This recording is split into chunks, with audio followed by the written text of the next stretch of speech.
ಗಣಪತಿ ಭಟ್ರು ಬೆಂಗಳೂರಿನಿಂದ ಫೋನದಲ್ಲಿದ್ದಾರೆ. ಗಣಪತಿ ಭಟ್ರೆ ನಮಸ್ಕಾರ. ನಮಸ್ಕಾರ ಜಯಪ್ರಕಾಶ್ ಶೆಟ್ಟಿ ಅವರೇ. ಸರ್ ಹೇಗಿದ್ದೀರಿ? ಚೆನ್ನಾಗಿದ್ದೇನೆ. ತುಂಬಾ ಚೆನ್ನಾಗಿ ನಡೆಸ್ಕೊಡ್ತಾ ಇದ್ದೀರಿ ನೀವು. Thank you sir, thank you. ಮೊದಲಿಂದಲೂ ನಿಮ್ಮ ಖದರ್ ತುಂಬಾ ಚೆನ್ನಾಗಿದೆ. ಇವಾಗ ರಿಪಬ್ಲಿಕ್ ಅಲ್ಲಿ ಕೂಡ ನಿಮ್ಮ ಖದರ್ ತುಂಬಾನೇ ಚೆನ್ನಾಗಿದೆ. Thank you sir. ಒಂದೇ ಒಂದು ಸಂಶಯ ಸರ್, ಆದ್ರೆ ಹೇಳಿ. ಈ ತರಹದ್ದೆಲ್ಲ ನಿಮಗೆ ಸಿಗತ್ತೆ, ಆದ್ರೆ ಇದೇ ಕೆಲಸ ಮಾಡ್ಬೇಕು ಅಂತಿರುವಂತ ಪೊಲೀಸರಿಗೆ ಯಾಕೆ ಸಿಗೋದಿಲ್ಲ ಈ ತರಹದ್ದೆಲ್ಲ ಅಂತ? ಸರ್ ಒಂದು ಸ್ಟೋರಿ ಹೇಳ್ತೀನಿ ನಿಮಗೆ. ಯಾವುದೇ ಪೊಲೀಸ್ ಸ್ಟೇಷನ್ ಇದೆಯಲ್ಲ, ಹೌದು, ಯಾವುದೇ ಪೊಲೀಸ್ ಸ್ಟೇಷನ್ನ ಸುತ್ತಮುತ್ತ ಅದರ ವ್ಯಾಪ್ತಿಯಲ್ಲಿ ಎಷ್ಟು ಅಕ್ರಮ ಚಟುವಟಿಕೆಗಳು ನಡೀತಾ ಇರುತ್ತೆ ಎಲ್ಲವೂ ಪೊಲೀಸರಿಗೆ ಗೊತ್ತಿರುತ್ತೆ. ಇಲ್ಲ ಅಂತ ನಾನು ಹೇಳಲ್ಲ. ಕೆಲವು ಕಣ್ತಪ್ಪಿ ಆಗ್ತಾ ಇರುತ್ತೆ, ಕೆಲವು ಕಣ್ತಪ್ಪಿ ಆಗ್ತಾ ಇರುತ್ತೆ, ಇಲ್ಲ ಅಂತ ನಾನು ಹೇಳಲ್ಲ. ಇದು ನೋಡಿ, ಇದೆಯಲ್ಲ, ಹೌದು, ಇದನ್ನ ಅಷ್ಟು ಸುಲಭವಾಗಿ ಪತ್ತೆ ಹಚ್ಚೋದಕ್ಕೆ ಸಾಧ್ಯ ಇಲ್ಲ ನನ್ನ ಪ್ರಕಾರ. ಯಾಕಂದ್ರೆ NGO ಮಾಡ್ತಾ ಇದೀವಿ. ನಿಮ್ಗೆ ಗಣಪತಿ ಭಟ್ರೆ ನಿಮ್ಗೆ ಅರ್ಥ ಆಗಿರ್ಬೋದು. ಹೌದು ಹೌದು, ಯಾವ ರೀತಿ ಅಂದ್ರೆ ಪ್ರತಿಯೊಬ್ಬರು ಹಾಕಿರ್ತಾರೆ ಸರ್ ಒಂದು 5,000 10,000 ಅಂತ. ಹೌದು ಹೌದು, ಒಂದು ದಿವಸಕ್ಕೆ 50 ಲಕ್ಷ, ಒಂದು ತಿಂಗಳಿಗೆ 50 ಲಕ್ಷದಷ್ಟು ಮಾಡ್ತಾರೆ ಇವರು. ಹೌದು ಹೌದು. ಆಮೇಲೆ ನೀವು ಹೇಳಿದ ಕರೆಕ್ಟು. ಇದು ನಮ್ಮ ಕೆಲಸ ಅಲ್ಲ, ನಾವು ಕೇವಲ ಎಚ್ಚರಿಕೆ ಕೊಡಬೇಕು. ಪೊಲೀಸರು ಮನಸ್ಸು ಮಾಡಿದ್ರೆ ಹೌದು, ಒಂದು ಮಗುವಿನಿಂದ ಇನ್ನೊಂದು ಮಗು ಒಂದು ಬೊಂಬೆ ಕಿತ್ಕೊಳ್ಳೋಕೆ ಸಾಧ್ಯ ಇಲ್ಲ. ಹೌದು. ಇದು ಮಾತ್ರ ಅಲ್ಲ, ಇವಾಗ ಈ ಟ್ರಾಫಿಕ್ ಸಿಗ್ನಲ್ ಗಳಲ್ಲಿ ಎಷ್ಟು ಜನ ಚಿಕ್ಕ ಚಿಕ್ಕ ಮಕ್ಕಳು ಭಿಕ್ಷೆ ಬೇಡ್ತಾ ಇರ್ತಾರೆ, ಹೆಂಗಸರು ಚಿಕ್ಕ ಚಿಕ್ಕ ಮಕ್ಕಳನ್ನ ಸೊಂಟ ಕಟ್ಕೊಂಡು ಭಿಕ್ಷೆ ಬೇಡ್ತಾ ಇರ್ತಾರೆ. ಅವ್ರು ಎಲ್ಲಿಂದ ಬರ್ತಾರೆ, ಎಲ್ಲಿಗೆ ಹೋಗ್ತಾರೆ, ಅವ್ರು ತಗೊಂಡಿರೋ ದುಡ್ಡು ಎಲ್ಲಿಗೆ ಹೋಗುತ್ತೆ, ಇದ್ರ ಬಗ್ಗೆ ಯಾರಿಗೂ ಮಾಹಿತಿ ಇಲ್ಲ ಸರ್. ಮಾಫಿಯಾ ಸರ್, ಅದು ಬಹಳ ದೊಡ್ಡ ಮಾಫಿಯಾ. ಆಮೇಲೆ ಮೀಡಿಯಾಗಳು ಅದನ್ನು ಬೆನ್ನಟ್ಟಿ ಹೋದಾಗ ಮೀಡಿಯಾಗಳ ಮೇಲೆ ಅಟ್ಯಾಕ್ ಆಗಿದ್ದಿದೆ.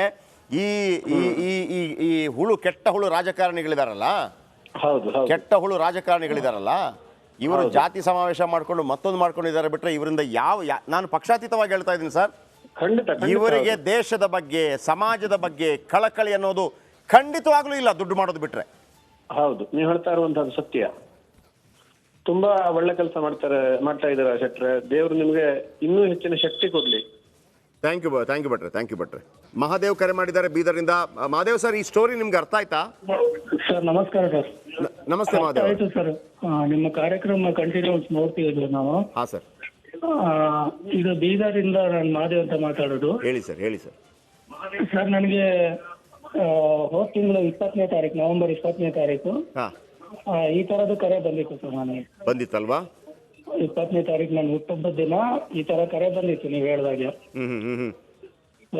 ಅವರು ನನಗೆ ಈ ತರ ಹೇಳಿದ್ರು, ಇವತ್ತಿಗೆ ನಾಷ್ಟಕ್ಕೆ ಟಿಫಿನಿಗೆ ನಿಮ್ ಕಡೆಯಿಂದ ಆಗ್ಲಿ ಅಂತ. ಸರಿ, ಇಲ್ಲ ಐಸ್ ಕ್ರೀಮ್, ನಿಮ್ಮ ಬರ್ತ್ಡೇಗೆ ನಾವೇನಾದ್ರೂ ಇಲ್ಲಿ ಕೇಕ್ ಕಟ್ ಮಾಡ್ತೀವಿ, ಹಾಗೆ ಇದೆ ಹೇಳಿದ್ರು. ಅನಾಥ ಮಕ್ಕಳಿಗೆ ಒಂದು ಸಹಾಯ ಮಾಡಿ, ನಿಮ್ಮಿಂದ ಆದ್ರೆ ಒಳ್ಳೇದಾಗುತ್ತೆ ಅಂತ. ಸೊ ನಾನು ಅವರಿಗೆ ಎಷ್ಟಾಗುತ್ತೆ ಅಷ್ಟು ಮಾಡಿ ಅಂದಿದ್ದಕ್ಕೆ ನನಗೆ ಡೌಟ್ ಬಂದು ಅವ್ರಿಗೆ ನಾನು ದುಡ್ಡು ಕೊಡ್ಲಿಲ್ಲ. ಓಕೆ. ಸೊ ಸಾಯಂಕಾಲ ನಾನು ಪುನಃ ಅವ್ರು ಮತ್ತೆ 2-3 ಸಲ ಕಾಲ್ ಮಾಡಿದಾಗ 1,000 ರೂಪಾಯಿ ಹಾಕ್ಬಿಟ್ಟೆ. ಓಕೆ.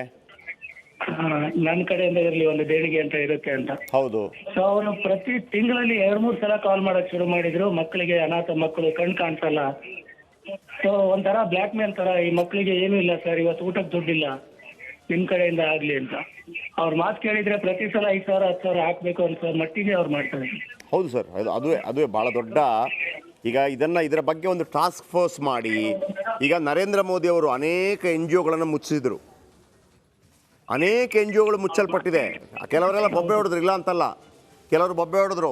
ಯಾವ ರೀತಿ ಆಗತ್ತೆ ಅಂತಂದರೆ, ಇದು ಮಕ್ಕಳ ಹೆಸರಲ್ಲಿ ಇಂಡಿಯಾದ ಒಳಗಡೆ ದೇಶ ವಿದೇಶಗಳಿಂದ ದೇಣಿಗೆ ಪಡೆದು ದೇಶದ ವಿರುದ್ಧವೇ ನಡೆಯುವಂಥದ್ದು ಅನೇಕ ನಡೀತದೆ. ಹಾಗಂತ ಎಲ್ಲ NGOಗಳು ದೇಶದ ಬಗ್ಗೆ ಕಾಳಜಿಯಿಂದ, ಜನಸಾಮಾನ್ಯರ ಕಾಳಜಿಯಿಂದ ಮಾಡುವಂಥದ್ದು ಕೂಡ ಇದೆ. ಇದು ಏನಾಗಿದೆ ಅಂತಂದರೆ, ಧರ್ಮ ಅಧರ್ಮದ ಯುದ್ಧ ಥರ ಆಗಿಬಿಟ್ಟಿದೆ. ಧರ್ಮದಲ್ಲಿ ಮಾಡುವಂಥ NGOಗಳು, ಈ NGOಗಳು ಯಾವುದೋ ಈಗ ನೋಡಿ, ಈಗ ನಮ್ಮ ಜೀಪ್ ಹೋಗ್ತಾ ಇದೆಯಲ್ಲ, ಪೊಲೀಸರ ಜೀಪು ಒರಿಜಿನಲ್ NGO ಬಳಿಗೆ ಹೋಗ್ತಾ ಇದೆ. ಅಂದರೆ ಅವರ ಹೆಸರಲ್ಲಿ ಇವರು ಮಾಡ್ತಿರೋದು. ಪಾಪ ಅವರು ಕರೆಕ್ಟ್ ಇದ್ದಾರೆ. ಥ್ಯಾಂಕ್ ಯು ಮಹಾದೇವ್ ಅವರೇ.